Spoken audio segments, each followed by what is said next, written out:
O Pod da Região de hoje trouxe um convidado especial, o Paulo Pavione, ele que é secretário de Comunicação Pública da Prefeitura de Suzano, e a gente vai falar justamente sobre a comunicação, mas não só. Ele também é escritor e trabalha de maneira voluntária, também dando cursos para melhor idade ali na administração municipal.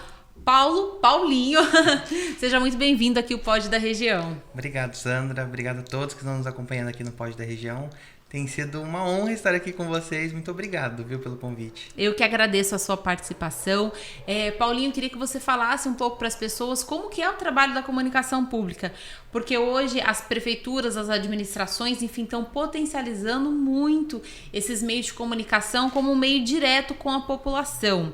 Como é que está sendo feito isso em Suzano? É verdade, Sandra. A gente tem um trabalho lá bastante denso, né? A comunicação, ela tem a sua principal atribuição é levar informação a todos munícipes, né? Então, a gente tem um trabalho que faz atendimento à imprensa, um trabalho de gestão de redes sociais e um trabalho de comunicação offline também, que é levar campanhas, enfim, todo o serviço que a prefeitura realiza para a população em geral de Suzano.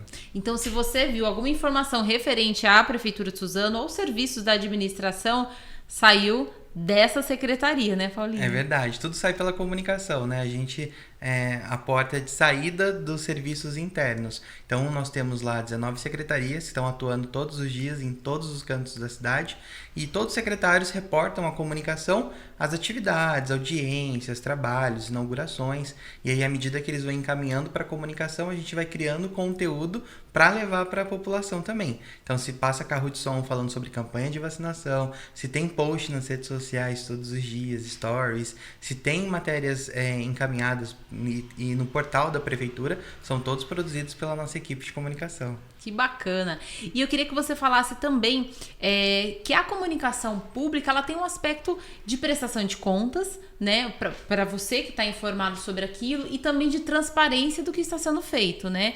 Isso é um braço também importante desse seu serviço. Sobretudo de transparência, né? O nosso objetivo ali maior é dar publicidade para todos os atos da prefeitura. Então a gente tem um trabalho com bastante carinho com a população, porque o nosso tato ali é fazer as publicações, por exemplo, nas redes sociais e trabalhar ou promover o Saque 2.0 ali de respostas imediatas, para que eles tenham também, para que todos sejam ouvidos, né? Então, a pessoa pode entrar em contato com a ouvidoria para pedir qualquer tipo de informação, mas também pode entrar nas redes sociais da prefeitura, os comentários, os directs. Então, tudo que as pessoas mandam ali, a gente busca responder no menor tempo possível, para elucidar as dúvidas, também para dar mais informações. Então, o nosso trabalho, sobretudo, aí é de dar transparência para essas atividades e também fazer campanhas institucionais, né? Então, como eu disse, no período pandêmico, a comunicação foi colocada bastante à prova. Você, jornalista, sabe o quanto foi difícil para a gente estar ali na linha de frente também,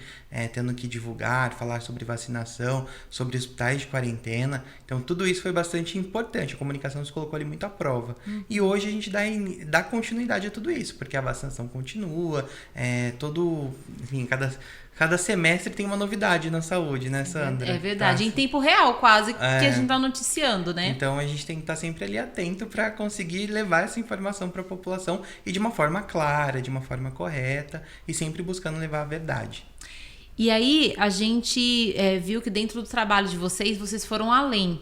E aí com o lançamento da central de intérprete em Libras, né? Eu acho que isso foi um grande salto que vocês deram e vocês trouxeram mais essa atribuição para dentro da comunicação. Queria que você explicasse um pouquinho para quem está nos ouvindo como é que funciona isso, que é mais um canal de comunicação importante. Existem vários recursos para a comunidade surda ter acesso às informações, por exemplo, legendar os vídeos, né, para quem é letrado, né, consegue ter esse acesso, mas fazer interpretação em sinais é um diferencial. É verdade. Uma preocupação bastante do prefeito Rodrigo a inclusão, do prefeito Rodrigo Axuxi, da primeira-dama Larissa Axuxi, trabalhar com a inclusão. Então, eu estou com eles desde 2017, quando a gente entrou na prefeitura. Em 2018, eu comecei um trabalho com o nosso site da prefeitura. A gente tornou o site 100% digital. Então, antigamente o site não tinha essa acessibilidade, a gente conseguiu tornar ele digital, acessível. Então, a população, por exemplo, que tinha algum tipo de dificuldade, conseguia acessar lá um menu para conseguir ter acesso à informação dentro do nosso portal.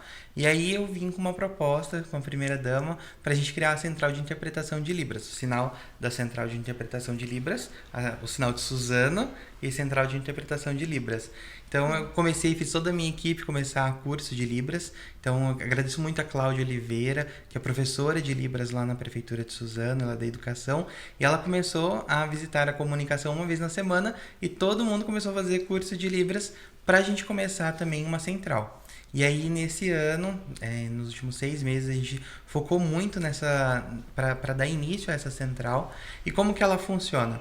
A pessoa, a gente divulgou um formulário online no site da prefeitura, ela pode acessar e ela coloca se ela precisa de algum atendimento de órgão municipal, que é de responsabilidade da prefeitura. Uhum. Então, se eu preciso ir no PROCON, preciso ir numa UBS, numa escola, e a pessoa tem surdez, se a pessoa participa ali, ela é da comunidade surda, ela pode requerer esse serviço, ela coloca qual é o objetivo dela e agenda com data e horário.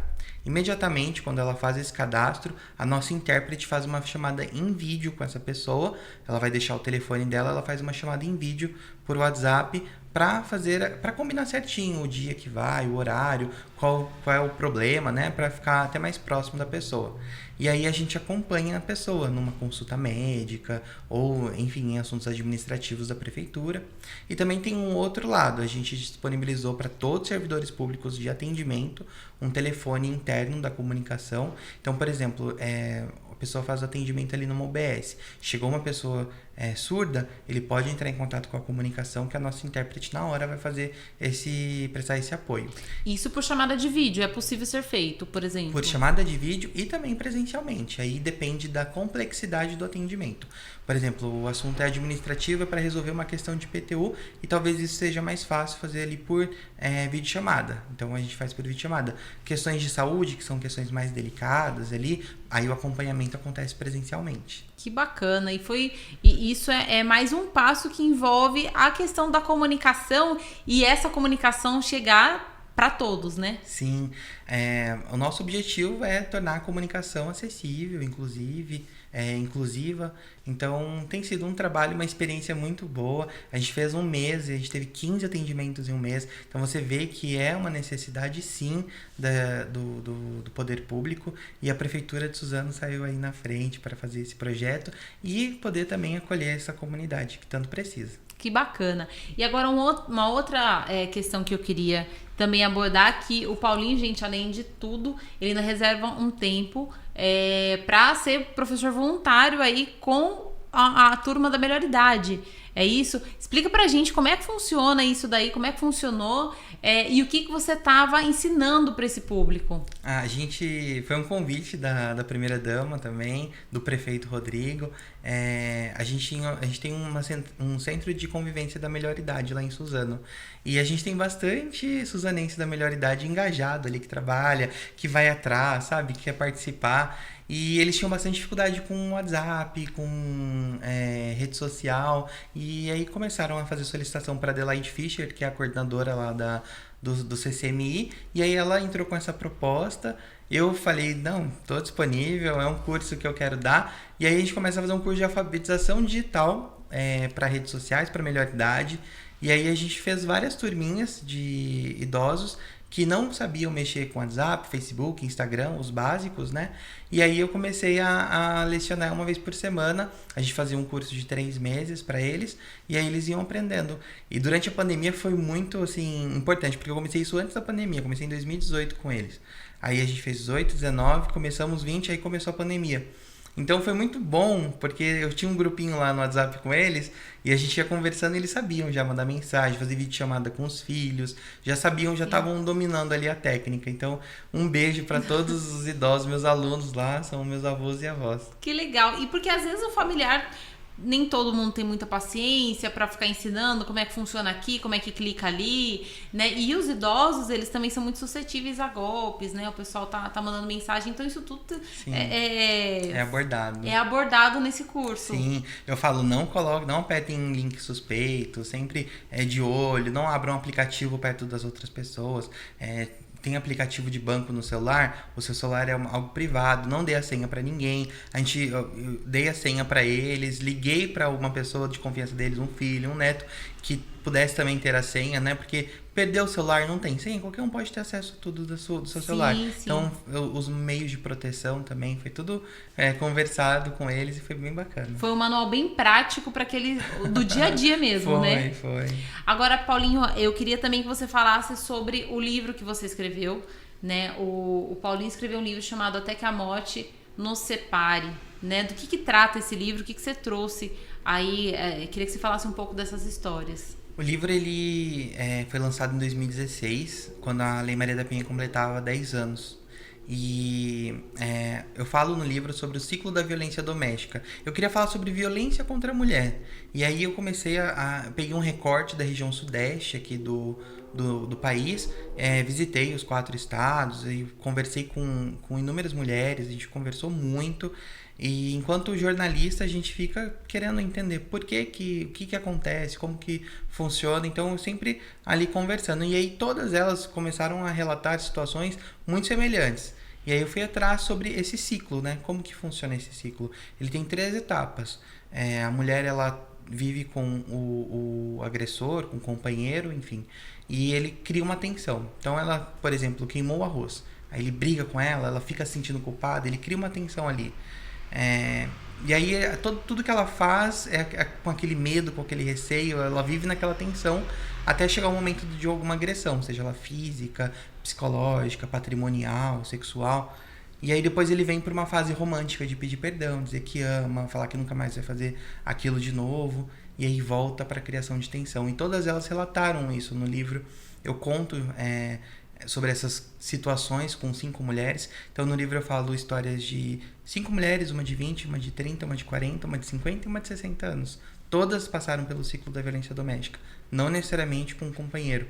Tem uma história, por exemplo, de uma mulher aqui de Ferraz de Vasconcelos, e todas elas quiseram dar um nome, o rosto, sabe? Para empoderar, engajar outras mulheres também, para elas se desvencilharem desses agressores. Então, essa mulher daqui de Ferraz, por exemplo, ela sofreu violência doméstica dos irmãos. Então, são todas histórias reais, histórias de mulheres que conseguiram se desvencilhar e que possam também inspirar outras mulheres que estejam passando pelo ciclo da violência e usarem essas histórias como força para conseguirem também se desvencilhar. E o interessante, Paulinho, pelo que você nos relata, é que independente, você pegou 5 mulheres diferentes, de lugares diferentes, de faixa etárias diferentes, mas o ponto central é o ciclo. Todas passaram pelo mesmo processo. Infelizmente, todas passaram pelo mesmo processo. À época, a Lei Maria da Penha ainda não era tão acessível. Estava completando 10 anos, mas ainda com bastante dificuldade. Das 5 mulheres, apenas uma tem medida protetiva. A Rose, ela é do Espírito Santo. E ela me tocou muito a história dela, porque o filho dela tinha a mesma idade que eu na época. E ele nasceu dia 29 de abril de 95. E eu nasci dia 25 de abril de 95. E ela conta, assim, eu me senti ali muito tocado pela história dela. Nunca interferi nas falas, nos contos. Mas ela falou que o agressor, o ex-agressor dela, tinha familiares que eram advogados. E ele ameaçou: se você fizer qualquer coisa, eu tomo meus 2 filhos que ele tinha com ela e você nunca mais vai ver a gente. E ela não tinha nem se formado ainda no ensino médio, então ela ficou com bastante medo e falou: eu vou esperar meu filho completar 18 anos para ele não ter o risco de roubar minhas crianças. Então ela aguentou toda a violência por 18 anos para conseguir se desvencilhar do agressor. E depois que ela foi entender, se formou, enfim, ela se empoderou. E é uma história bastante assim... É triste, mas é uma história que também te traz uma motivação de que tudo pode dar certo, você pode se desvencilhar, e com conhecimento sobre a Lei Maria da Penha, inclusive. Então, são bastante histórias ali, independentemente de faixa etária ou de classe social, todos passaram pelo ciclo da violência. Que bacana. Paulinho, eu agradeço de você ter participado aqui com a gente, ter compartilhado tantas histórias e tantas ações e que envolve aquilo que nós dois somos apaixonados, que é a comunicação, né? Seja ela voltada numa parte de administração pública ou com o público da melhor idade ou com as mulheres vítimas de violência, né? Você sempre permeando esses assuntos. Agradeço mais uma vez sua participação e aqui a gente está de portas abertas. Eu que agradeço o espaço, a oportunidade, todo o carinho que vocês têm por Suzano. Tenho certeza que o portal ele tende a crescer cada vez mais, já é referência aqui na região, com uma jornalista incrível como você. Então, muito obrigado pelo convite, eu estou muito feliz de participar aqui com vocês. Muito obrigado. E para você que acompanhou a gente nesse podcast, você gostou, quer comentar alguma coisa, coloca aqui embaixo. Curte e compartilha esse podcast. Tá ok? Obrigada e até a próxima. Portal da Região, a notícia que você precisa.